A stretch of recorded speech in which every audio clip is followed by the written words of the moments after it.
नमस्कार, मैं हूं अरुण तोमर। आप देख रहे हैं एशियन न्यूज। भारत ने दुश्मन देशों के संभावित दुस्साहस का जवाब देने की तैयारी तेज कर दी है।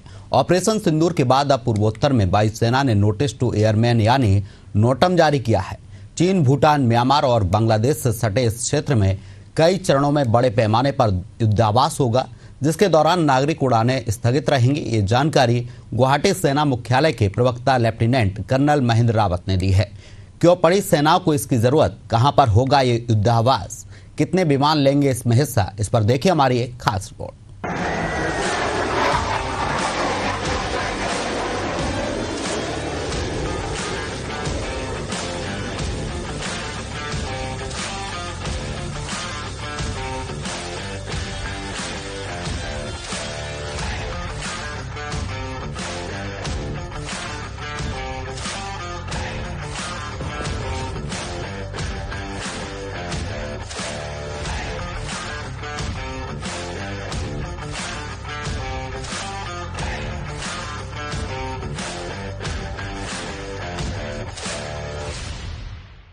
दुनिया की सबसे बड़ी तीसरी सेना एक बार फिर से दहाड़ने को तैयार है और ये गर्जना उसी का आगाज है।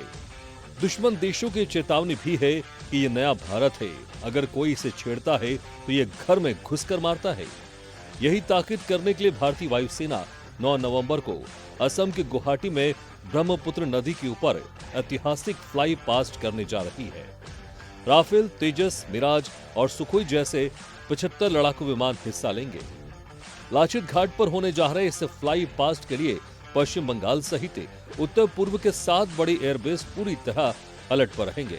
इन एयरबेस में गुवाहाटी, तेजपुर, झाबुआ, हासीमारा और बागाडोगरा शामिल हैं, जहां से fighter jet, military transport, aircraft और हेलीकॉप्टर उड़ान भरेंगे। गुवाहाटी स्थित रक्षा मंत्रालय के प्रवक्ता लेफ्टिनेंट कर्नल महेंद्र रावत के मुताबिक फ्लाई पास्ट के दौरान कुल 25 फॉर्मेशन में अलग अलग एयरक्राफ्ट हिस्सा लेंगे। उत्तर पूर्व में पहली बार होने जा रहे वायुसेना के पहले फ्लाई पास्ट में असम की प्राकृतिक धरोहर और ऐतिहासिक वीरों को खासी तरजीह दी गई है। फ्लाई पास्ट की शुरुआत पारंपरिक ध्वज फॉर्मेशन के बाद पहली उड़ान होगी।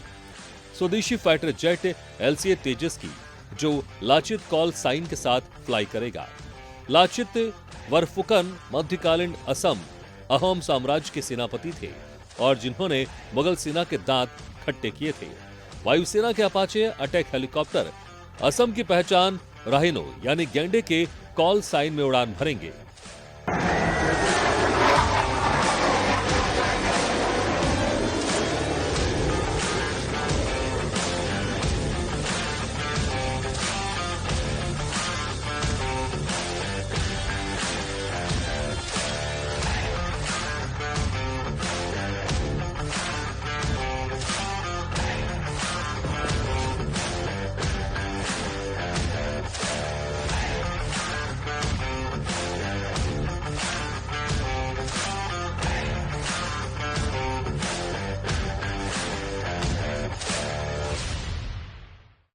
मैं इस अवसर पर हमारी सेनाओं को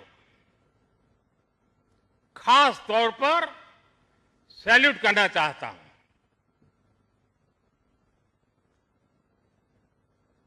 भारतीय नौसेना द्वारा पैदा किए जो भय पैदा किया गया है, भारतीय वायुसेना द्वारा दिखाए गए अद्भुत कौशल ने, भारतीय सेना की जांबाजी ने, तीनों सेनाओं के जबरदस्त समन्वय ने ऑपरेशन सिंदूर में पाकिस्तान को इतनी जल्दी घुटने टेकने पर मजबूर कर दिया था।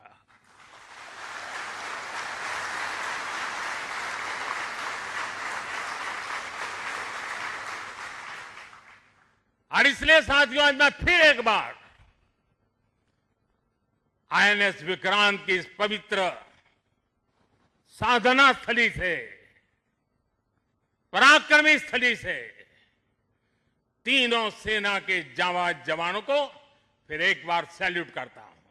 साथियों, एक रक्षा मंत्री के रूप में मेरा दायित्व है कि मैं अपने सैनिकों के साथ मिलकर देश की सीमाओं की सुरक्षा सुनिश्चित करूं। और मेरा यह दायित्व है कि अपनी सेना के साथ मिलकर देश के ऊपर आंख उठाने वालों को मुंहतोड़ जवाब दूं।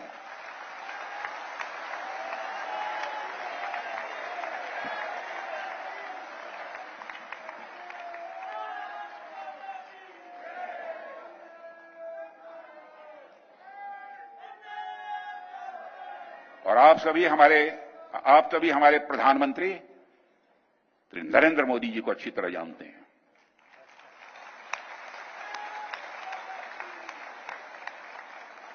उनकी कार्यशैली से भी अच्छी तरह परिचित हैं, उनकी दृढ़ता से भी अच्छी तरह परिचित हैं।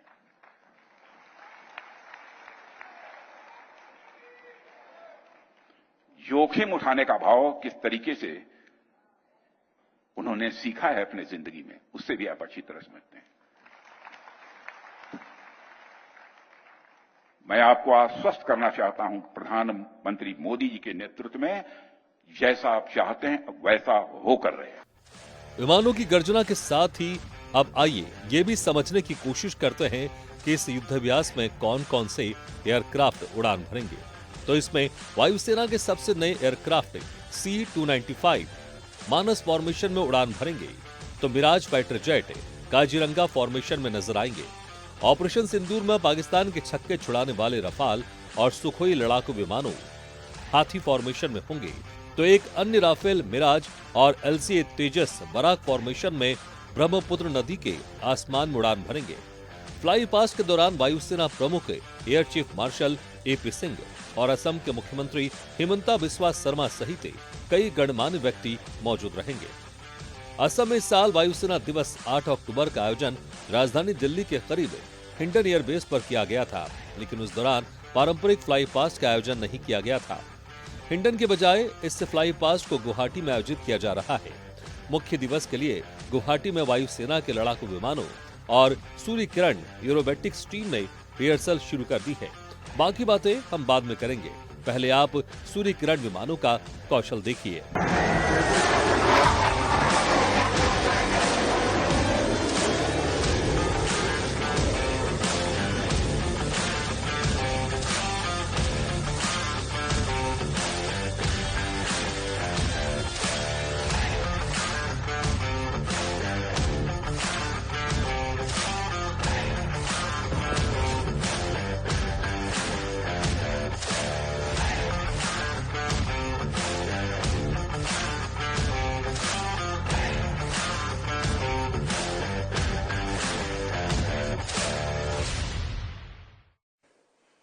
देशवासियों को आश्वस्त करता हूं, घटना के मद्देनजर भारत सरकार वो हर कदम उठाएगी जो जरूरी और उपयुक्त होगा।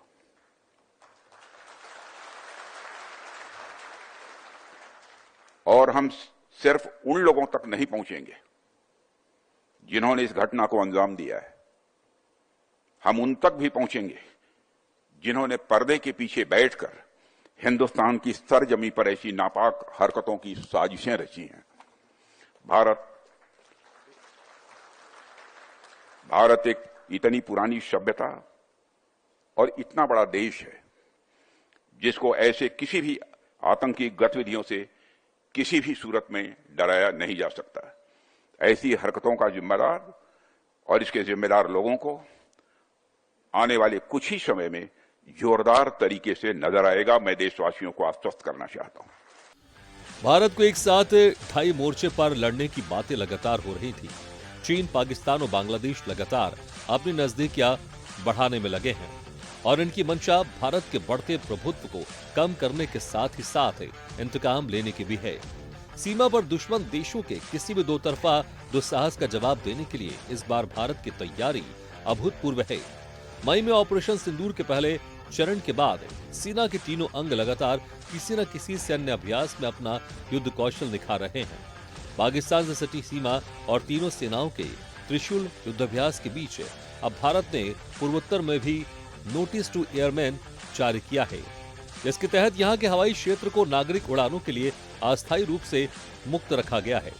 ये इलाका चीन, भूटान, म्यांमार और बांग्लादेश से सटा है। ये नोटिस कई चरणों में लागू रहेगा। पहला चरण 6 और 20 नवंबर, दूसरा 4 और 18 दिसंबर, जबकि तीसरा चरण 1 और 15 जनवरी को प्रभावी रहेगा। इस दौरान नागरिक विमान उड़ान नहीं भर सकेंगे ताकि वायुसेना की ऑपरेशनल गतिविधियों के लिए पूरा आसमान खाली रहे। पूर्वोत्तर का इलाका रणनीतिक दृष्टि से काफी संवेदनशील है क्योंकि ये 4 देशों चीन, भूटान, म्यांमार और बांग्लादेश से घिरा है। सूत्रों के अनुसार इस दौरान वायुसेना अपने अग्रिम लड़ाकू विमानों के साथ बड़े पैमाने पर युद्धाभ्यास करेंगे। इसका संदेश साफ है कि भारत दुश्मन देशों के किसी भी संभावित दो तरफा दुस्साहस की तैयारी कर रहा है।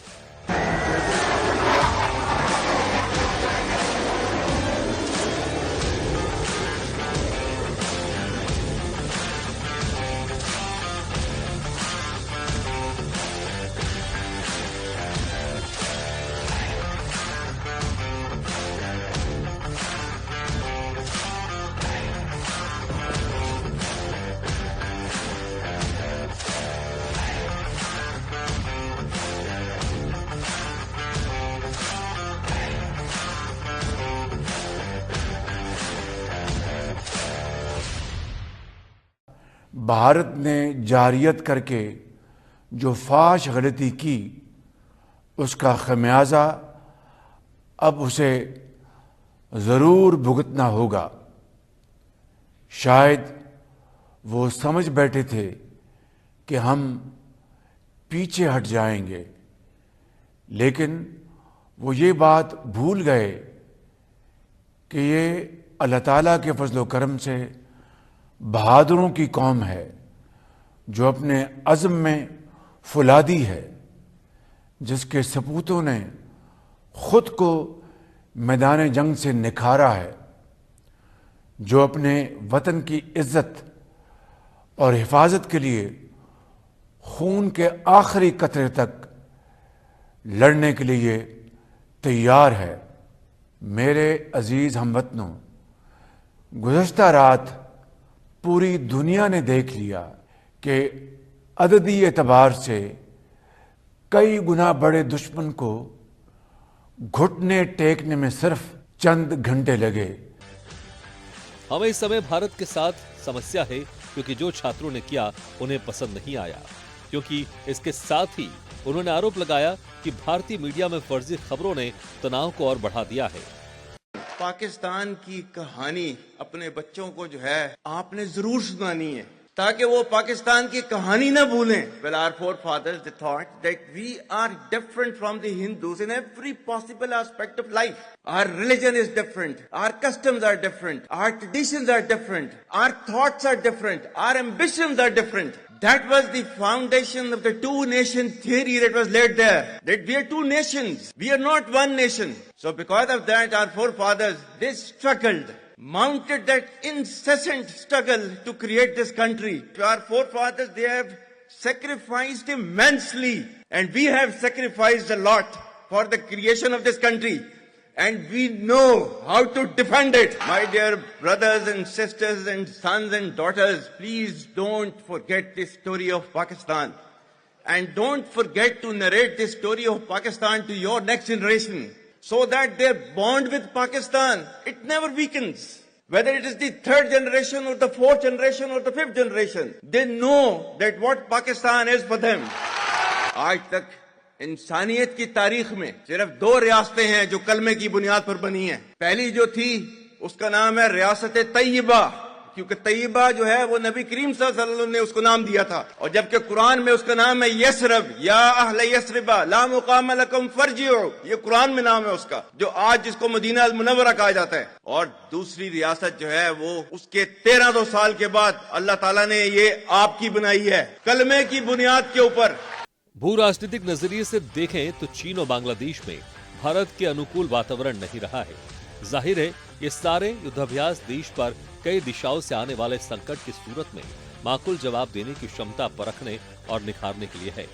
इस बीच सेना ने राजस्थान में अंतर्राष्ट्रीय सीमा से सटे रेगिस्तानी इलाकों में बड़े स्तर पर ड्रोन व काउंटर ड्रोन युद्धाभ्यास वायु समन्वय 2 किया है। सेना ने बताया कि इस 2 दिवसीय अभ्यास में अगली पीढ़ी के युद्ध की तैयारी की गई है। मल्टी डोमेन वातावरण में किए इस अभ्यास में सेना ने इलेक्ट्रॉनिक युद्ध जैसा वातावरण निर्मित कर तैयारी की है। गुजरात और राजस्थान से सटी सीमा पर तीनों सेनाओं के लिए त्रिशूल युद्धाभ्यास से पाकिस्तानी सैन्य इलाकों में काफी बेचैनी दिखाई दी थी। सीमा के इसी क्षेत्र में समुद्री फायरिंग की तैयारी के तहत पाकिस्तान ने नौसैनिक नौवाहन चेतावनी जारी की थी।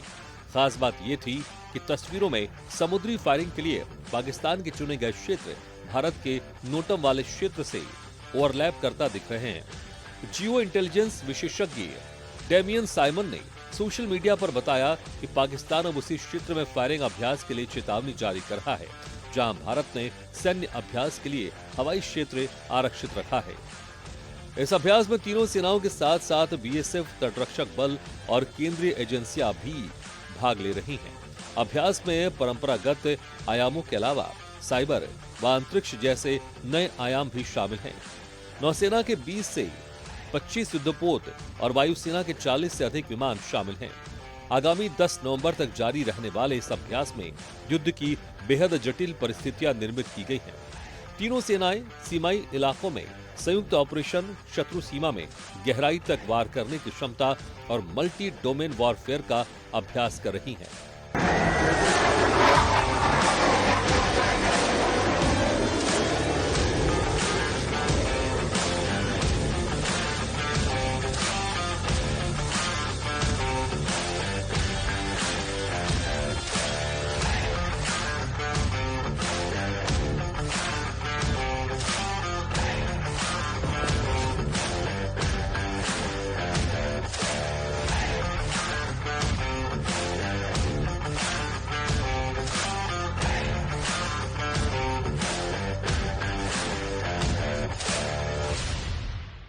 बांग्लादेश के राजनीतिक हालात ठीक नहीं है। आपदस्थ प्रधानमंत्री शेख हसीना को भारत में मिली शरण का बहाना लेकर बांग्लादेश भारत के दुश्मन जाकिर नाइक को बचाने में जुट गया है। बांग्लादेश के विदेश मंत्रालय के प्रवक्ता ने रविवार को कहा कि किसी भी राष्ट्र को दूसरे देश के भगोड़े को शरण नहीं देना चाहिए। प्रवक्ता ने ये प्रतिक्रिया भारत में भगोड़ा घोषित विवादित मौलाना जाकिर नाइक के बांग्लादेश में प्रस्तावित कार्यक्रम पर भारतीय विदेश मंत्रालय की तरफ से चिंता जताए जाने पर दी।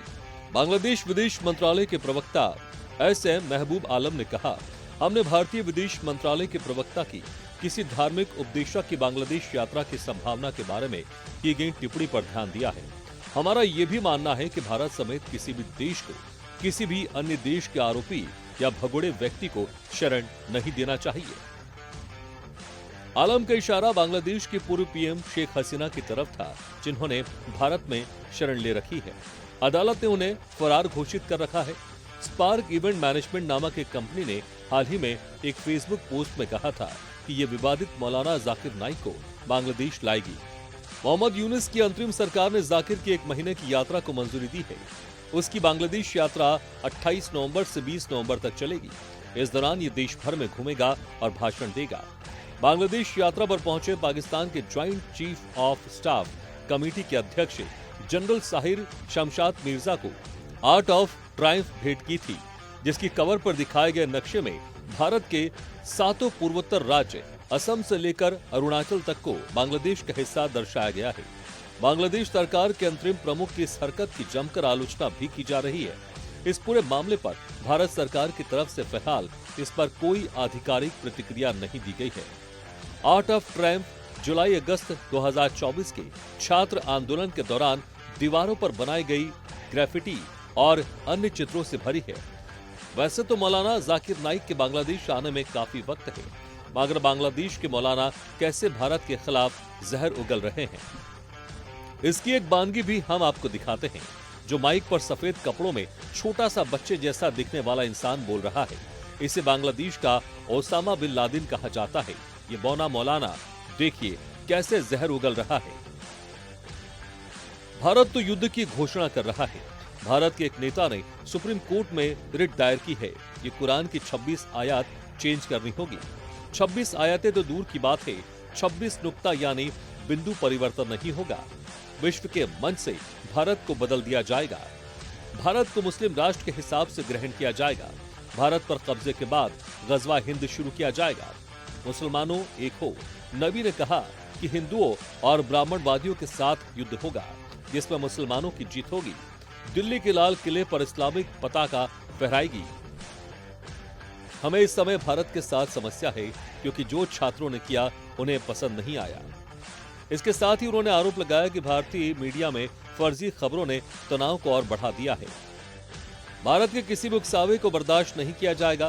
भारत के खिलाफ हमारा जवाब पहले से अधिक कड़ा होगा।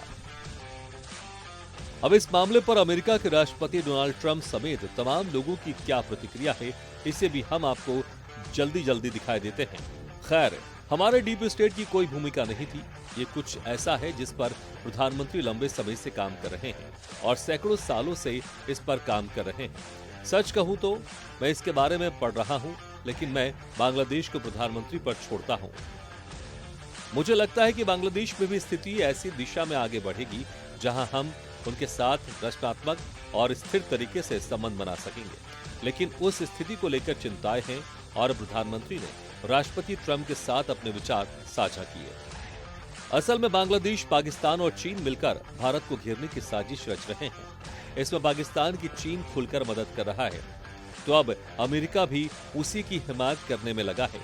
यह अलग बात है कि भारत का साथ पाने के लिए अमेरिकी राष्ट्रपति डोनाल्ड ट्रंप पाक पर परमाणु परीक्षण करने का आरोप लगा चुके हैं। उधर चीन पाक आर्थिक गलियारा बनाने को लेकर अड़ा हुआ है। तालिबान को भारत के तवज्जो देने से ये तीनों ही देश परेशान हो रहे हैं, तो इनको साधने के लिए ही भारत को ऐसे युद्धाभ्यास करने पड़ रहे हैं। ये एक प्रकार से भारत का शक्ति प्रदर्शन है। फिलहाल के लिए हमारे इस खास कार्यक्रम में इतना ही। आप देखते रहिए एशियन न्यूज। नमस्कार।